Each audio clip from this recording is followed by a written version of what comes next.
problem is not that I disagree that pollution is a problem in the Chesapeake Bay, because I do want the Chesapeake Bay to be clean. I don't think you'll find anyone that doesn't want a clean Chesapeake Bay. The problem is how we're going about it. When the EPA passed their mandate, they passed for the TMDL requirements, they passed that mandate on 6 different states.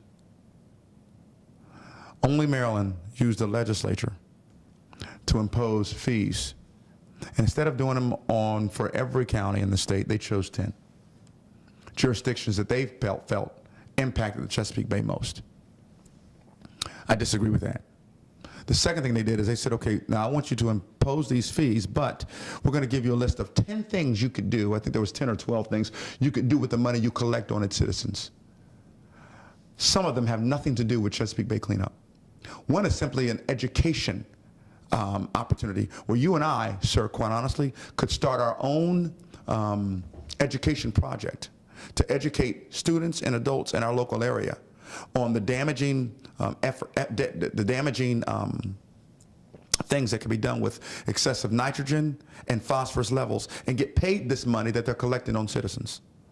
If the EPA noticed that 6 different states were contributing, then why would our state only choose 10 jurisdictions to tax or to charge this fee? In addition, it's been found with the same evidence and the same research that they found where they believe the stormwater runoff is the problem, that same research shows that 60, 63, 65, I forget the actual number, I'll just say 60. It's probably more than that. % of the pollution is coming down the Susquehanna River, right off the Conowingo Dam into the Chesapeake, which includes both Pennsylvania and New York as potential problems for the Chesapeake Bay. Now, I didn't just sit in my home or in my car to try to find out what the problem was. My wife and I got in our car and went down to the bay. We went down to the Eastern Shore. We had conversations with watermen. We went out to Smith Island. We spent a whole day out on Smith Island, had dinner with the folks there. We talked to watermen, looked at how they were creating their own oyster bays, which, by the way, helps to clean up the bay. We got a crash course, an education course, as well as the things we were reading. And we found that the way that the administration had made a decision to clean up the bay was doing nothing more than throwing more and more dollars and cents at a problem, and not even using those dollars and cents to ensure the bay was being cleaned up. That's a problem, especially when you consider that we currently have a Chesapeake Bay Foundation that we dump $50 million a year in every year. If money were the problem, it would be cleaned up by now, because we certainly have had a lot of money going through that Bay Foundation. So I don't want to give you the impression that I don't believe the bay should be cleaned up. I just believe there are other solutions that we could use to clean up the bay. And I think as governor, one of the primary things I need to do is spend time with the governor of Pennsylvania and New York and West Virginia, Delaware, and start talking about regional solutions to clean up our bay.